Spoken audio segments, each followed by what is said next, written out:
Now, of course, we have systems of feedback. This is the classic feedback system. This is a governor. They were developed when we had steam engines. So the faster this spindle goes round, the faster the rod in the middle goes round, the more these weights move outwards, and the more these weights move out, the more the lower collar moves up, and that can be attached to something, and that attachment then slows down the steam engine. And this is the way you maintain a constant speed with your early mechanisms. And if you didn't have this, then the steam engine could go faster and faster and faster, and it would bake itself into parts. It would fall apart. Of course, there's another governor filling a sort of similar role. But of course, what we're able to do is, without the tongue on the roof acting as a natural antagonist, is like we're shoveling coal into our steam engine. We've removed the governor, thrown it away, and it's going faster and faster and faster. We're putting more and more coal in because we're stressed in our modern lifestyle. This is all the extra coal going in. And we're able to exert huge forces.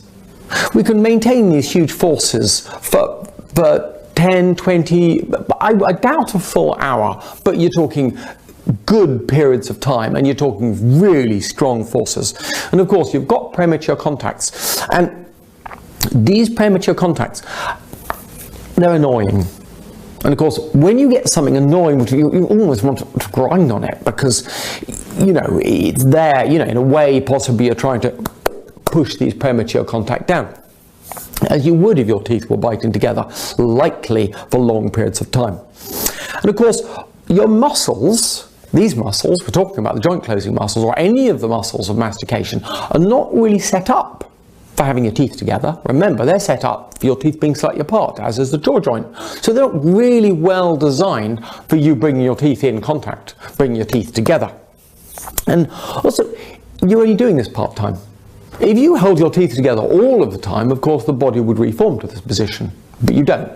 Maximum you might have 1-2 hours in a day, or if you're going to the night, through the night. But this isn't enough to stimulate change, but it's plenty enough to cause damage, way enough to cause damage. And of course, this huge force you're putting across, you're crushing your skull together, it's going to cause muscle ischemia, because the muscles they're not stopping, they're just switched on, that's it. Nothing's switching them off. It's a completely pathological situation. They never get switched off, or they don't switch off as much. You can consciously switch them off, or the overloading mechanism will switch them off, but that's a very high load. And so you get ischemia, the blood flow doesn't move in there, so you can get a lot of pain just in the muscles themselves. But of course, you're crushing your whole skull. You're holding all of the sutures in a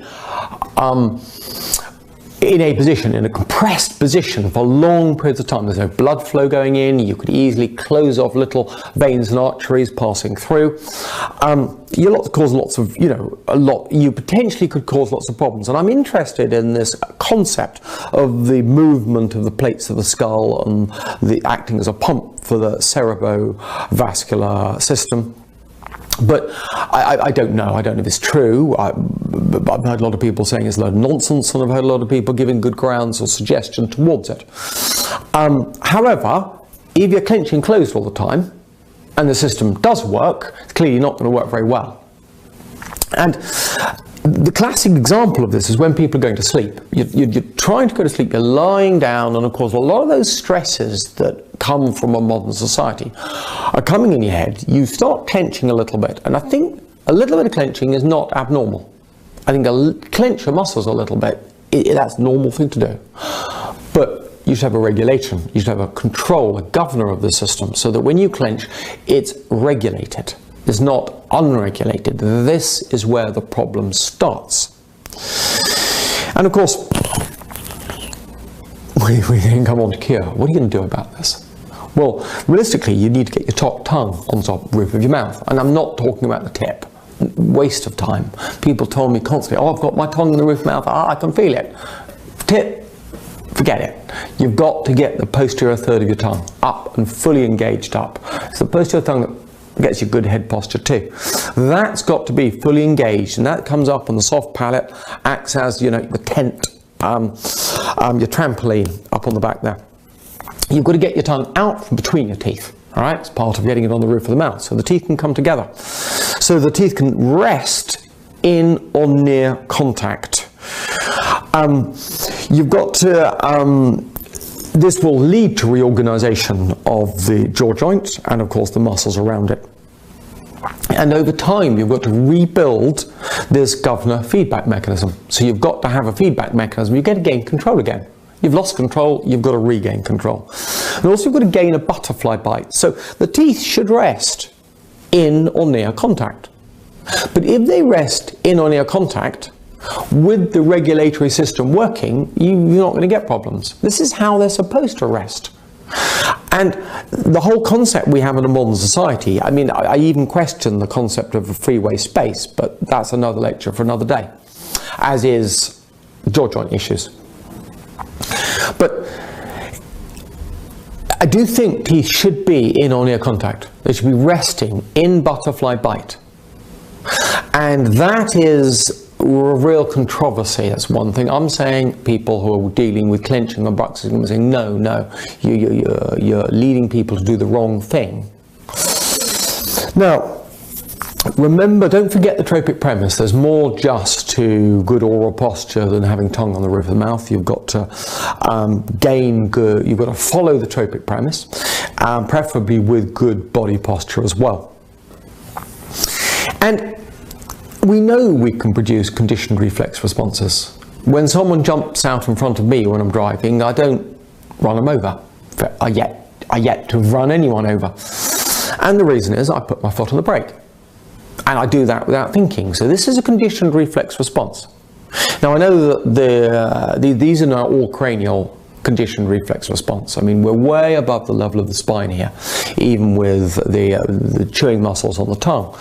But still the same process occurs. The same wiring exists, even if it looks different. And I know that when someone jumps in front of me, I hit the brake. I don't think about it. I frequently do it when I'm sitting in my passenger seat and my brother's driving, which is scary enough. And my foot hits the floor. Now, I'm not even driving, so it must be a conditioned reflex response. And I know I've built that response over time because I wasn't born like that. So we know we can achieve conditioned reflex responses, but of course we need to work on those. Those don't come easily. David Beckham has constructed some conditioned reflex response by continued practice. Any sportsman does the same thing. When you constantly do the same thing, you are building conditioned reflex responses. That's the whole purpose of practice. My concern really is you need the tongue space to do it, because if you don't have tongue space, you're going to struggle. It's very hard to assume a position that's uncomfortable, and I believe the primary driver of comfort is your airway. So to maintain an uncomfortable position against your airway for any period of time is going to be difficult. And of course, not having tongue space is probably the definition of discomfort. I hope that's helpful. I haven't previously, but I'm going to start engaging in some of the discussion below here. I'm concerned with some of the professional people who come on saying, oh, this isn't true, because I'd say to them, well, come up with an alternative hypothesis. There don't seem to be any hypothesis. No one seems to be thinking. No one seems to be putting things together to come up with philosophies or ideas. One of my pet hobbies is just looking at documentaries, particularly sort of physics and astrophysics. I love, looking about, hearing about what they think is going on some of these asteroids and things. Now, one thing is you have researchers and you have theorists. And I think that makes a good balanced science. Where are the theorists in orthodontics and much of medicine? Well, we don't have them. We just have experimenters who, because they've done an experiment, are allowed to lord it over everyone else and say, this is how it is. Well, I'm being a theorist here. I'm putting forward a hypothesis for discussion, and I expect constructive discussion, polite constructive discussion. We've also put a few websites you might find useful if you want to go to some of the more source materials, some deeper discussions of this. Thank you very much for watching.